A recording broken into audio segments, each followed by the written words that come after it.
देखिए बेटा, हमने कल डिस्कस किया था इलेक्ट्रोमैग्नेटिक इंडक्शन के बारे में, और उसके अंदर हमने ये बात डिस्कस की थी कि जब किसी भी कॉइल के अंदर फ्लक्स चेंज होता है तो उस कॉइल के अंदर ईएमएफ इंड्यूस होती है।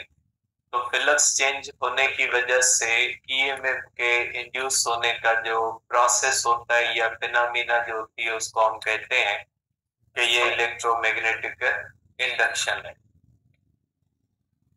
तो बेटा ये बात ध्यान में रखिएगा कि ये जो ईएमएफ इंड्यूस होती है ये सिर्फ कॉइल के अंदर नहीं होती। ठीक है, ईएमएफ इंड्यूस तब भी होती है जब कोई भी straight conductor magnetic field lines को कट कर। स्ट्रेट कंडक्टर के अंदर भी ईएमएफ इंड्यूस होती है, और वो तब होती है जब straight conductor magnetic field lines को कट करता है। कट करने का मकसद क्या होता है बेटा? ठीक है, तो बेटा इलेक्ट्रो मैग्नेटिक इंडक्शन हमने कल भी पढ़ा था। Electro magnetic induction, electromagnetic induction के अंदर कल हमने ये चीज पढ़ी थी बेटा कि अगर इस तरह से कॉइल है और उस कॉइल के अंदर अगर फ्लक्स चेंज होता है तो फ्लक्स चेंज होने से उस कॉइल के अंदर ईएमएफ इंड्यूस होती है। ठीक है, ये चीज हमने पढ़ी थी, और दो चीजें इसमें हमने डिस्कस की थी।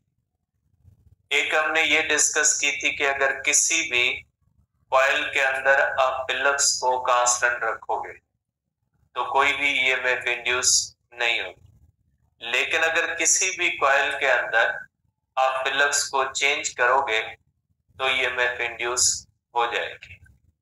ठीक है, और उसका रीजन हमने नहीं पढ़ा। हमने ये रीजन डिस्कस नहीं किया था कि जब फ्लक्स कांस्टेंट होता है तो ईएमएफ इंड्यूस क्यों नहीं होती, और जब फ्लक्स चेंज होता है तो ईएमएफ इंड्यूस क्यों होती है। ठीक है, इसका भी रीजन भी रहता है। और दूसरी बात कि सिर्फ कॉइल के अंदर फ्लक्स के चेंज होने से ईएमएफ इंड्यूस नहीं होती। ईएमएफ तब भी इंड्यूस होती है जब कोई straight conductor magnetic field lines को कट करे। अब ये मैग्नेटिक फील्ड लाइंस के कट करने का मकसद क्या होगा? ठीक है, आप कहोगे EMF is also induced in a straight conductor when it cuts magnetic field lines. EMF तब भी इंड्यूस होती है जब straight conductor magnetic field lines को कट करता है। कट्स का मकसद क्या होता है बेटा? कट्स का मकसद है moves at any angle other than 0 और 180 डिग्री। कट्स का मकसद है कि वो कंडक्टर 0 या 180 के सिवा किसी और एंगल पे मूव करता है। सपोज करें अगर इस तरह से मैग्नेटिक फील्ड लाइन है, इस तरह से मैग्नेटिक फील्ड लाइन है, और उसके अंदर आप एक स्ट्रेट कंडक्टर इस तरह से रखें। आप सपोज करें ये एक स्ट्रेट कंडक्टर है। इस कंडक्टर के अंदर आप एक वायर कनेक्ट करते हो, और इस वायर को आप कनेक्ट कर देते हो बल्ब के साथ इस तरह से। ये आप कह ले बल्ब है। ठीक है, अब अगर इस कंडक्टर को आप इस तरह से मूव करोगे तो देखें ये जो इसकी एंगल है ये कौन सी 90 डिग्री है। तो अगर ये इस तरह से 90 डिग्री पे या इस तरह से मूव करेगा सम अदर एंगल पे, लेकिन 0 या 180 पे नहीं, ऐसे नहीं। ये होती है 0 एंड 180, क्योंकि ये मैग्नेटिक फील्ड का डायरेक्शन कौन सा है, अंदर की तरफ। ये कौन सी एंगल होगी, 0 या 180। तो अगर ये कंडक्टर इस तरह से परपेंडिकुलर वाइब्रेट करता है या इस तरह से सम एंगल पे मूव करता है 0 या 180 के सिवा, तो इसके अंदर ईएमएफ बन जाएगी और इसके साथ कनेक्टेड जो बल्ब होगा उसमें बिल्कुल करंट आएगा और वो जलना शुरू हो जाएगा। ठीक है, रोशनी देगा। तो आप ये नहीं समझिएगा कि सिर्फ कॉइल के अंदर फ्लक्स चेंज होगा और उस कॉइल के अंदर ईएमएफ इंड्यूस होती है। ईएमएफ तब भी इंड्यूस होती है जब कोई भी straight conductor magnetic field lines को कट करता है। कट करने का मकसद है कि conductor moves eight an angle other than 0 degree और 180 डिग्री। ठीक है, समझ गए इस बात को।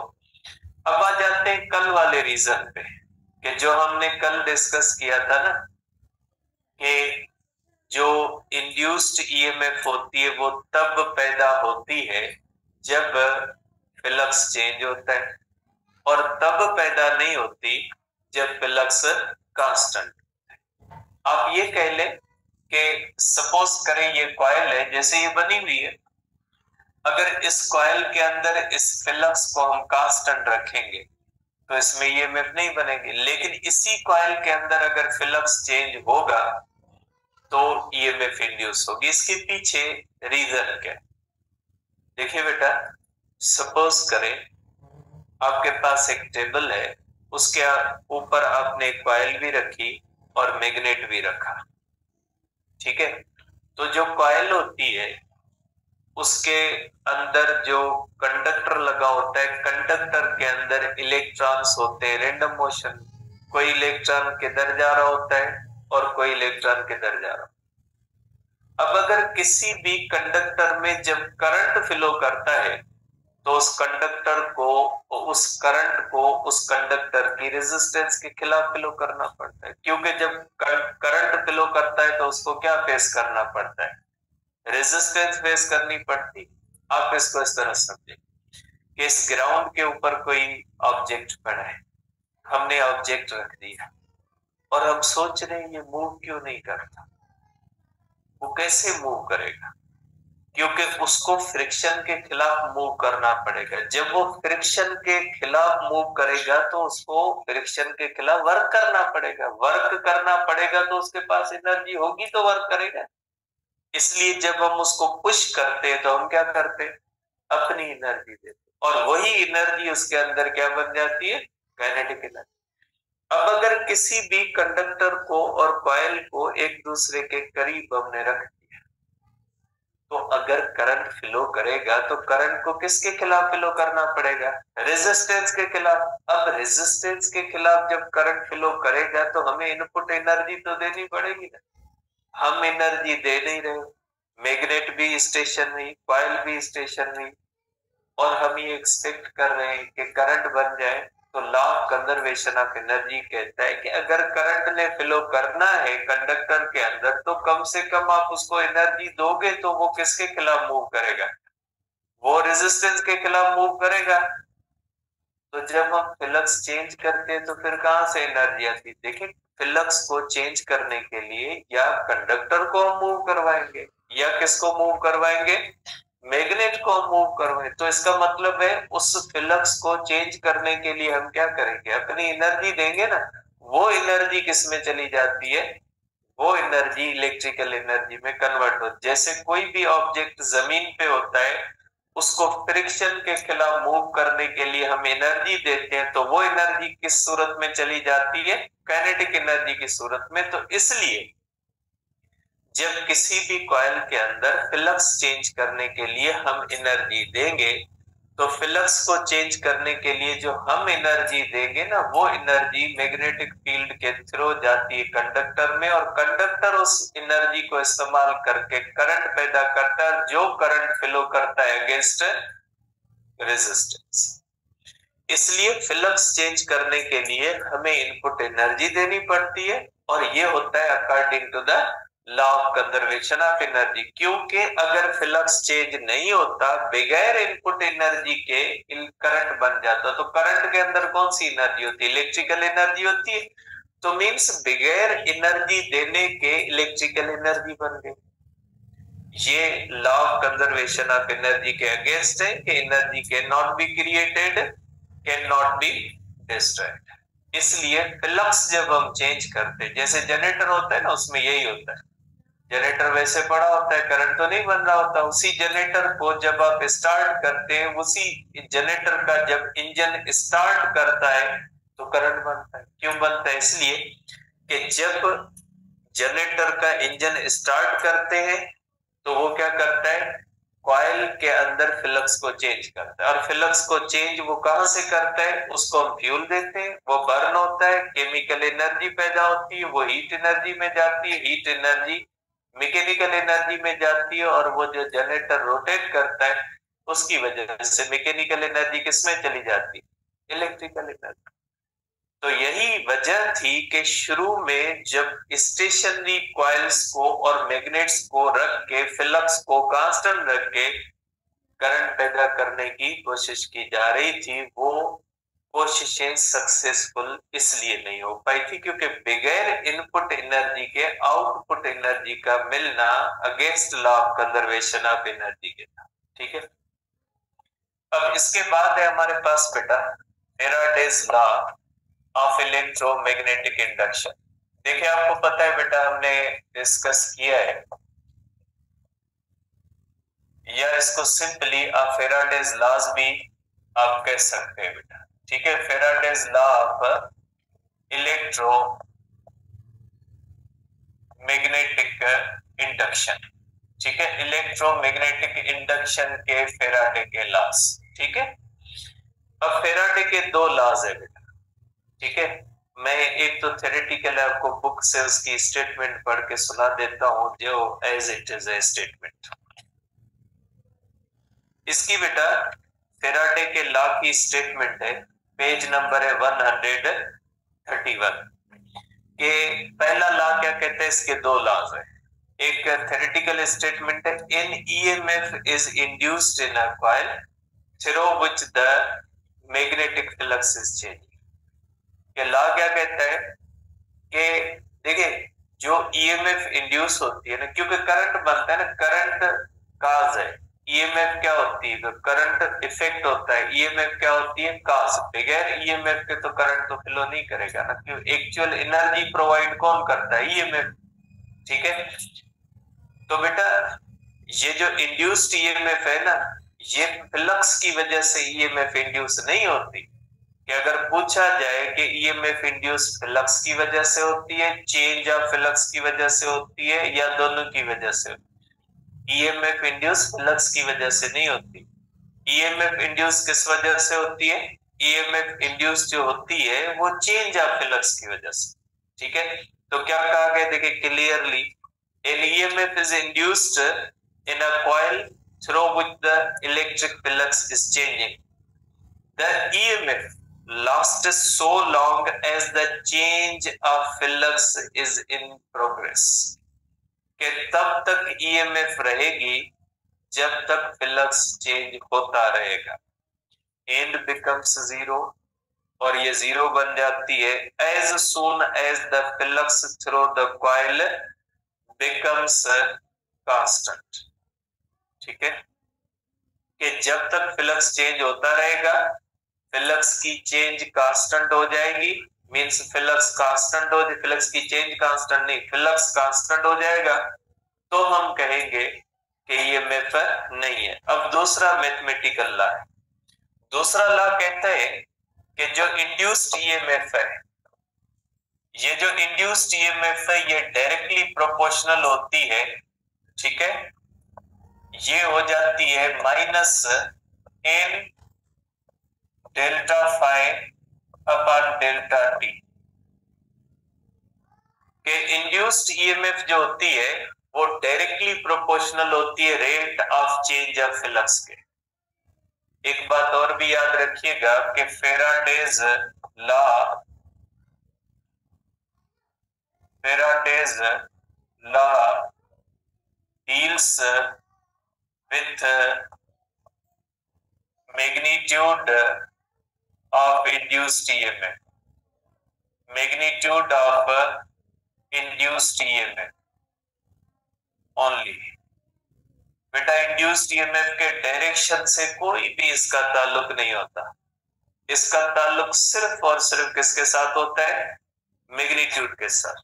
ये लॉ कहता है जो ईएमएफ इंड्यूस होती है ना, वो डिपेंड करती है दो चीजों पे, एक नंबर ऑफ टर्न्स पे और दूसरा rate of change of flux पे। फॉर एग्जांपल, अगर इस कॉइल के अंदर इस मैग्नेट को तेजी से मूव करवाएंगे तो जितनी तेजी से फ्लक्स चेंज होगा उतनी ज्यादा ईएमएफ बनेगी, और इस कॉइल के अंदर जितने ज्यादा नंबर ऑफ टर्न्स होंगे उतनी ईएमएफ ज्यादा बनेगी। मींस इंड्यूस्ड ईएमएफ जो होती है वो दो चीजों पे डिपेंड करती है। एक डिपेंड करती है नंबर ऑफ टर्न्स पे और दूसरा किस पे डिपेंड करती है? Rate of change of flux पे। ठीक है, या ये भी कह सकते हैं एन फाई होता है फ्लक्स लिंकेज, और flux linkage divided by time means rate of change of flux linkage. अब ये भी कह सकते हैं क्योंकि flux linkage divided by time क्या हो जाएगा? Rate of change of flux linkage. अब इसमें क्वेश्चन आया था कि जो इंड्यूस्ड ईएमएफ है क्या ये रेजिस्टेंस ऑफ द कॉइल पे डिपेंड करती है या नहीं करती? क्या लगता है आपको? रेजिस्टेंस पे डिपेंड करेगी कॉइल की रेजिस्टेंस। सपोज करें आपके पास दो कॉइल्स, एक आयरन की एक कॉपर की, दोनों के अंदर 100 टर्न है और दोनों का rate of change of flux same है। जितनी तेजी से फ्लक्स कॉपर की कॉइल में चेंज हो रहा है उतनी तेजी के साथ फ्लक्स किस में चेंज हो रहा है? आयरन के अंदर। किसके अंदर ज्यादा ईएमएफ बनेगी? देखिए, ईएमएफ एनर्जी है, वो रेजिस्टेंस पे डिपेंड नहीं करेगी, दोनों में इक्वल बनेगी। लेकिन उस ईएमएफ की वजह से जो करंट बनेगा वो दोनों कॉइल्स में इक्वल नहीं बनेगा, क्योंकि current depends upon resistance. EMF does not depends upon resistance. For example, एक बैटरी 10 वोल्ट की, उसके अंदर दो वायरें कनेक्ट करें, एक आयरन की एक कॉपर की। EMF तो दोनों वायरों के लिए सेम है, लेकिन कॉपर के अंदर करंट ज्यादा होगा और आयरन के अंदर क्या कम, इसलिए क्योंकि आयरन की रेजिस्टेंस ज्यादा। तो resistance affects current, resistance EMF को अफेक्ट नहीं करेगी। तो आप क्या कहोगे कि EMF induced EMF depends upon number of turns and rate of change of flux, but does not depends upon resistance of coil. Resistance of coil. ठीक, जबकि आप ये कहोगे कि induced current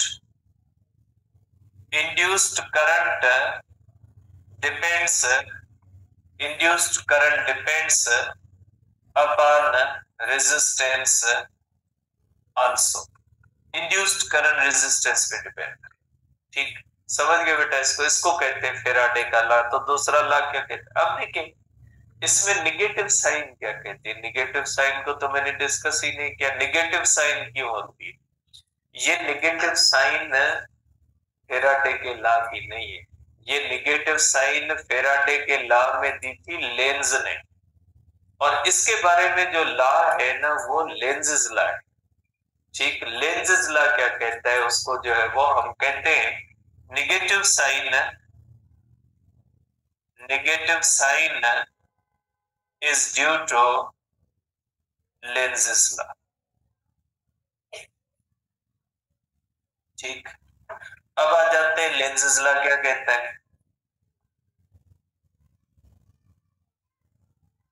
लेंज़ लॉ कहता है कि भाई कंजर्वेशन ऑफ एनर्जी कहती है, आप देखिए जब वर्क अगेंस्ट ग्रेविटी करते हो तो वो स्टोर होता है एज अ पोटेंशियल एनर्जी। हमेशा वर्क किसी चीज के अगेंस्ट करोगे तो वो आपको किसी न किसी एनर्जी में मिलेगा। ठीक है, तो लेंज़ेस लॉ क्या कहता है? Lenz's law deals with the direction of the induced current, induced EMF. ठीक, तो आप कहोगे लेंज़ेस लॉ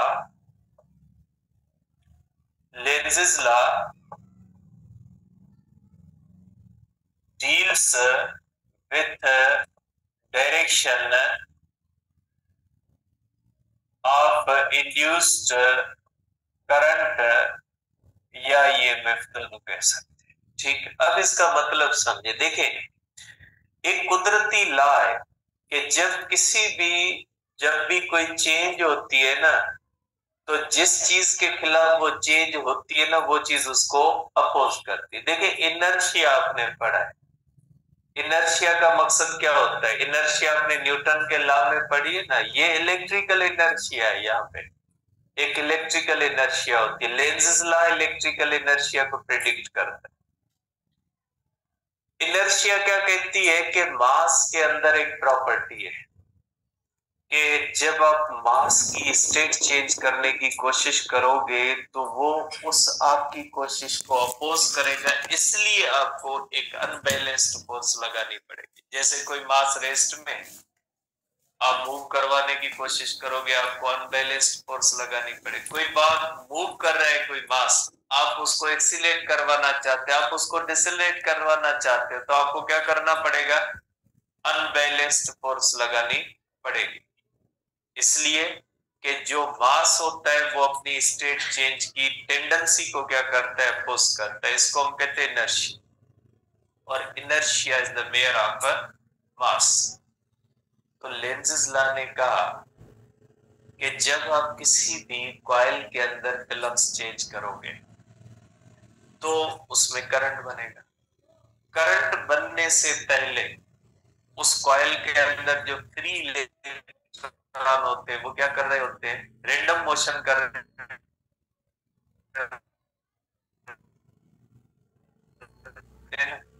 तो रैंडम मोशन छोड़ के करंट की सूरत में एक ही डायरेक्शन में मूव करना पड़ेगा।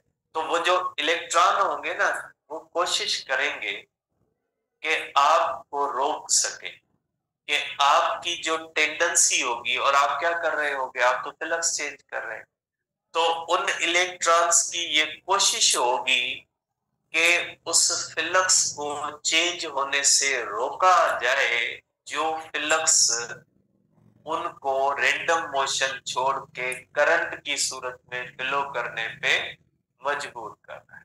तो ये जो टेंडेंसी होती है ना, इसको कहा जाता है इलेक्ट्रिकल इनर्शिया।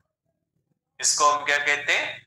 Electrical inertia. के जो इलेक्ट्रॉन्स होते हैं वो रैंडम मोशन को कंटिन्यू करना चाहते, नहीं चाहते कि वो करंट की सूरत में फ्लो करे, लेकिन उसको करंट की सूरत में फ्लो कौन करवाता है?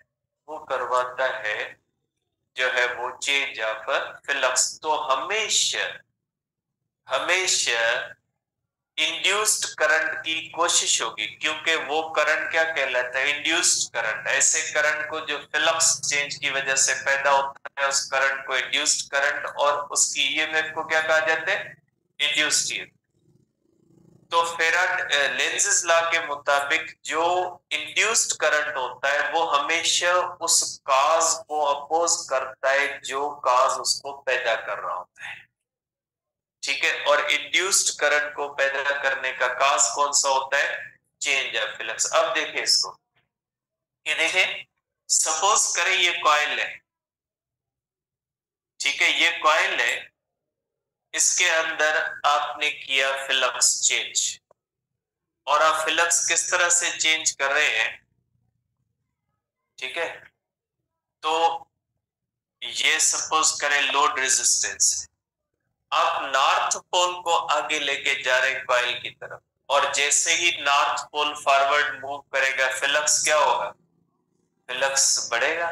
फ्लक्स बढ़ेगा तो कॉइल में करंट क्या होगा? बढ़ेगा, करंट बनेगा। अब ये करंट क्या करेगा? इस करंट की कोशिश होगी कि इस नॉर्थ को आगे आने से रोका जाए।